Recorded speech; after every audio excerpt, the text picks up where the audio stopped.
Race number 5 at Ascot on Saturday will jump at 3:25. It's the Amelia Park Perth Stakes at listed level over the 1100 metres and in replay. Let's have a look at the last start win of Gemma's Son. Janora popped out 3 deep, followed by Surveillance. Into the straight, Gemma's Son being tested by Dark Assault. Dark Assault on the outside. Gemma's Son is Harvey Foxing. He goes to work at the 200, draws the whip. Gemma's Son shakes off Dark Assault. Surveillance runs on, followed further back then by Watch Me Dance. But Gemma's Son broken open the field, and Gemma's Son comes away. It's an all-the-way win. Gemma's Son is 3 from 3. The latest win was in the Magic Millions 2-year-old Classic at Pinjarra Park, and the format of that is stacking up as well. Surveillance was behind, beaten 2 lengths, and then Watch Me Dance, who was a black booker out of that contest, has subsequently won a Saturday race. I think the good thing about Gemma's Son is that he's tractable. He can race on the speed. He can either lead or take a sit. He can certainly take this race by the scruff of its neck. And from a male perspective, he certainly is the Karrakatta top seed amongst the colt and the geldings. Goes on top and he will be short. From number 2, Brooklyn Pier, who went into a lot of black books following his debut win. That was at Ascot on the 18th of January. Beat Janora by 3/4 of a length. Probably has to improve a couple lengths here to get to Gemma's Son, but the blinkers go on for the first time. Gate number 1 is the realistic danger. Number 5 is Charlton Ellie. Blinkers on for Hit's debut. Sean Casey and Patrick Carberry combine.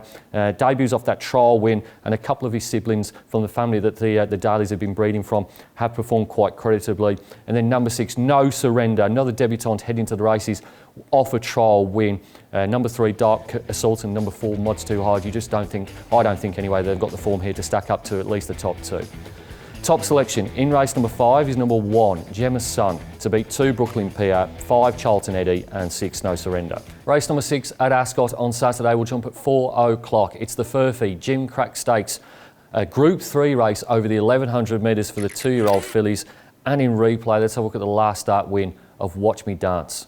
On the outside, Watch Me Dance, who's coming around them deep. Mindari and Dow Danny together. 200 left to go, and Dow Danny over on the outside reaches the lead. Further back, Dom to Shoot runs on, so does Watch Me Dance. Our Danny shortening stride, Watch Me Dance and Dom to Shoot hauling it in. They'll go to the line together, little in it. Watch Me Dance. If Gemma's Son is the top seed amongst the males for the Karrakatta Plate, in my opinion, Watch Me Dance is the top seed of the girls. She boasts the strongest juvenile form of any Karrakatta Plate nominated filly that we've seen thus far, and I think the forecast fast tempo here is likely to negate her wide barrier. She's got gate number 11. I don't doubt it's going to be a little bit sticky, but she doesn't race on speed. She's going to be coming down the centre of the track, and I think there's enough speed up front to make sure that she truly run. Watch Me Dance goes on top. From number 2, American Choice. Now, this horse was the run of the race in the Supremacy Stakes, now teams up with William Pike. Jade McNaught was aboard that day behind Starfield Impact. She obviously couldn't claim in a feature race, nor can William, but he is the wizard. Number 1 is Starfield Impact. Now, this horse got away with being wide in the Supremacy Stakes, and I think the reason for that was they didn't go particularly hard early on. It's hard to knock this horse's form. He won the Crystal Slipper, he's won the Supremacy Stakes, he's won nearly $250,000 in prize money and bonuses, but this might be a little bit more truly run. Goes in the minors. And then number 4, Our Danny. Shouldn't have started the Supremacy Stakes according to her former jockey in Chris Parnham. She got a kick in the mountain yard. He was very angry about it after the race. Lucy Warwick takes over from Chris Parnham, who rides Salaya here. There's a big watch on that horse coming out of the provinces. Top selection in race number 6 is number 3, Watch Me Dance, to beat 2, American Choice, 1, Starfield Impact, and 4, Our Danny. Race number 7 at Ascot on Saturday will jump at 4:35. It's the C Corp Grandstand Cup listed race over 1,500 metres and in replay. Let's have a look at the WA trial of Tom Melbourne. Shapes just leads Tin Snip. Tom Melbourne out of their slipstream, beginning to emerge out 3 wide. Then Rivalry Galore Sieni, 2.5 away. Creative Hero still together. Tin Snip and Push and Shapes. Tin Snip now edges the neck clear. Down the outside, Tom Melbourne, the late threat. Tin Snip's just in front. Tom Melbourne trying to cut it back. Then Push and Shapes. Tin Snip just in front, and Tin Snip. He hasn't won a race since Australia Day 2019. He's famous all over the land for finishing 2nd and 3rd.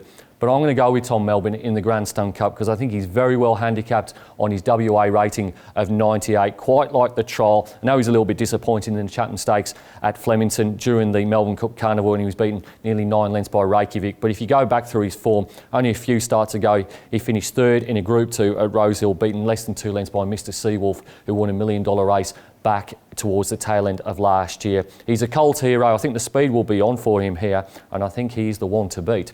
The main danger, number 3, Platoon. He made a really decent return in the Bunbury Stakes. And I think quite critically here, from a perspective of trying to weigh up the WA horses, he leads Tell 'Em We're Coming 2-0. Number 1 is Tell 'Em We're Coming, gets William Pike for Grant and Alana Williams. He was the favourite for the Railway Stakes, but for mine, he's never really ever lived up to his hype. His best win is probably that win over Cup Night in the Northern Cup over 1,600 metres, but he was 8th of 9 in the Pinjarra Classic, he was 5th of 7 in the Bunbury Stakes, and he has to give weight here to Tom Melbourne, who for all his knocks is a genuine Group 1, Group 2 horse. And then number 4, Pushing Shapes. Now this horse went interstate last campaign, won a Caulfield race worth $125,000. May want a little bit further than 1,500 metres, but do respect it first up, has won twice in its fresh runs. Top selection in race number 7 is number 2, Tom Melbourne, to beat 3 Platoon, 1 Tell 'Em We're Coming and 4 Pushing Shapes. Race number 8 at Ascot on Saturday will jump at 5.10. It's the Sweps handicap over 1,400 metres and it promises to be an absolute ripper. In replay, let's have a look at the last start second of Fred Dagg.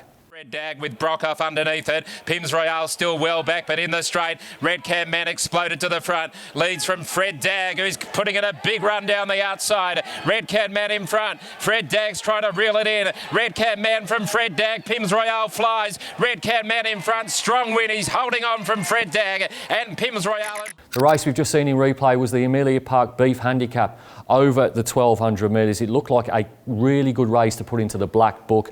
I thought that Fred Dagg, Red Can Man and Pims Royale were all worth following next time out. They're all in this race. I did think that Fred Dagg was the run of the race there. I thought he was the most eye-catching. Stepping up to 1,400 metres, I think he's a really big chance here and goes on top. He gets the nod from number 6, Red Can Man. Now, part of the reason for that is that Red Can Man has drawn gate number 10 and Fred Dagg has drawn gate number 4. Red Can Man can win this with his eyes closed. I wouldn't be at all surprised if he did, but he goes up in the weights here to 58 kilos, and Fred Dagg was so good first up. He was the one I wanted to follow more than any of the others. Number 1 is Pims Royale. Now has to give weight here again to Red Can Man and Fred Dagg, and he probably has to give a head start to those horses as well. He can run well into the minor placings for sure. And then number 8, Patristic. Now should find the front here under Christy Bennett. Now the last time this horse had 52 kilos was 3 starts ago. It was in a 72 plus handicap. It won by 3 lengths, same conditions, albeit with a much stronger field behind it. Top selection in race number 8 is number 5, Fred Dagg, to beat 6 Red Can Man, 1 Pims Royale and 8 Patristic. Race number 9 at Ascot on Saturday will jump at 5.50. It's the Crown Perth handicap over 2,200 metres and in replay. Let's go back a fortnight and the win of Paddy Shadow. To move with Here Comes Lenny. Plead the Fifth is gone. Blue Tracer is there. Paddy Shadow joined him with a run. And then Black Shadow followed by Inject the Venom. Paddy Shadow has stormed up and taken the lead. Inject the Venom is getting through. Black Shadow's on the outside. Paddy Shadow in front. Inject the Venom can't get there from Black Shadow. And Paddy Shadow comes away to win well. Paddy Shadow certainly appreciated racing beyond 2,000 metres last time out. And I think she's capable of upholding the form here out of that event. Beat Inject the Venom by a length and a bit. Now, Inject the Venom was slightly held up in that race. There's obviously a weight turnaround as well, but Paddy Shadow's MO is definitely over more than 2,000 metres. Has been informed. The runs before that were good behind Inspirational Girl ×2, and so I'm going to stick with Paddy Shadow here. From number 2, Inject the Venom, so he's got about a length to make up on Paddy Shadow. Gets gate number 4, can win without surprising, but just sticking with the top one. Number 7 is Black Shadow, comes out of that same race, was another length behind Paddy Shadow and Inject the Venom 2 weeks ago. He's certainly building into a win somewhere, but this might be just a little bit too hard. And then number 4, Adornment. Now, she's not one of mine. The only reason she got the nod for 4th place is her gate. Gate number 6. Another horse I was looking at was Crystal Valley, but that horse is drawn very wide here. So going with Pike on Adornment for the minors. Top selection in race number 9 is number 1, Paddy Shadow, to beat 2, Inject the Venom, 7, Black Shadow and 4, Adornment. It's now time to nominate my best bets on the Ascot card. Race number 3, the race named after George Daly, number 1, Laver Rod in his colours. And then in race number 5, number 1, Gemma's Son to stay unbeaten en route to the Karrakara Plate. It's easy to stay up to date with everything that's happening at Perth Racing. You can log onto our website or you can follow us on one of our social media channels. Until next time, stay safe and bye for now.